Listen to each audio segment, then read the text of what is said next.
Hello, Aaru's cooking Malayalam ചാനലിലേക്ക് എല്ലാവർക്കും സ്വാഗതം. ഇന്ന് നമുക്ക് പെട്ടെന്ന് തന്നെ ഒരു അടിപൊളി മീൻ കറി തയ്യാറാക്കിയാലോ. അതിനായി ഞാനിവിടെ എടുത്തേക്കുന്നത് മോത മീനാണ്. ഇനി ഇതെങ്ങനെ തയ്യാറാക്കേണ്ടതെന്ന് നോക്കാം. കറി തയ്യാറാക്കുന്നതിനായി ഞാനിവിടെ മൺചട്ടിയാണ് ഉപയോഗിക്കുന്നത്.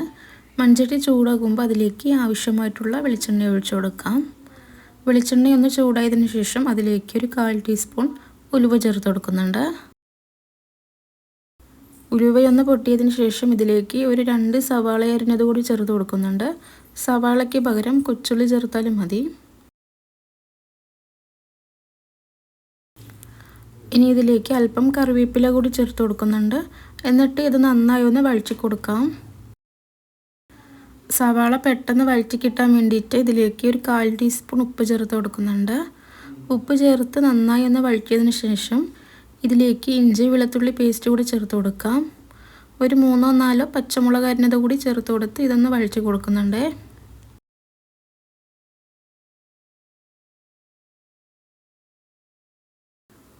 ഇനി സവാളയെല്ലാം നന്നായി ഒന്ന് വഴറ്റി കൊടുത്തതിന് ശേഷം ഇതിലേക്ക് അരച്ചു വെച്ചിരിക്കുന്ന ഒരു തക്കാളി ചേർത്ത് കൊടുക്കുന്നുണ്ട്.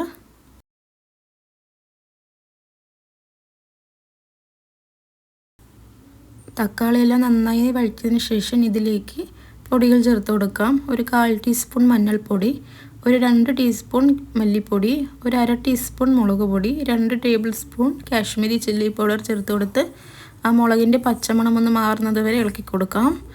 ആ മുളകിൻ്റെ മണം മാറിക്കഴിഞ്ഞാൽ അതിലേക്ക് വാളംപുളി വെള്ളം ഒഴിച്ചു കൊടുക്കുന്നുണ്ട്. പുളിവെള്ളം ഒഴിച്ചതിന് ശേഷം ഇതിലേക്ക് ആവശ്യമായിട്ടുള്ള വെള്ളം ഒഴിച്ചു കൊടുക്കാം. ഒരുപാട് വെള്ളം ഒഴിച്ചു കൊടുക്കരുത്, പാകത്തിനുള്ള വെള്ളം മാത്രം ഒഴിച്ചു കൊടുക്കാം. എന്നിട്ട് ആ വെള്ളം നല്ലോണം ഒന്ന് തിളപ്പിച്ചെടുക്കുന്നുണ്ട്. ഇനി ഇതിലേക്ക് നമ്മൾ നേരത്തെ മാറ്റി വെച്ചിരിക്കുന്ന മീൻ ചേർത്ത് കൊടുക്കാം. മീൻ ചേർത്ത് കൊടുത്ത് ഇത് ചെറുതായി ഒന്ന് ഇളക്കി കൊടുക്കുന്നുണ്ട്. എന്നിട്ട് ഇതൊന്ന് അടച്ച് വെച്ചൊന്ന് ഒരു 10 മിനിറ്റ് ഒന്ന് കുക്ക് ചെയ്തെടുത്താൽ മതിയാവും.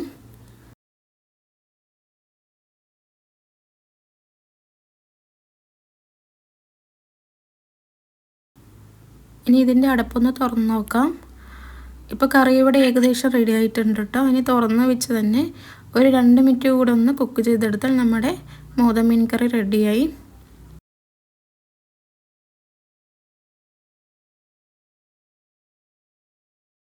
ഇനി സ്റ്റൗ ഓഫ് ചെയ്ത് അല്പം പച്ച വെളിച്ചെണ്ണയും ഒരു 2 തണ്ട് കറിവേപ്പില കൂടി ചേർത്ത് കൊടുത്താൽ നമ്മുടെ അടിപൊളി മീൻ കറി റെഡിയായി കേട്ടോ.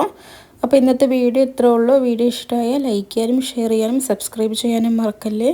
മറ്റൊരു വീഡിയോയുമായി നമുക്ക് വീണ്ടും കാണാം. Thank you for watching.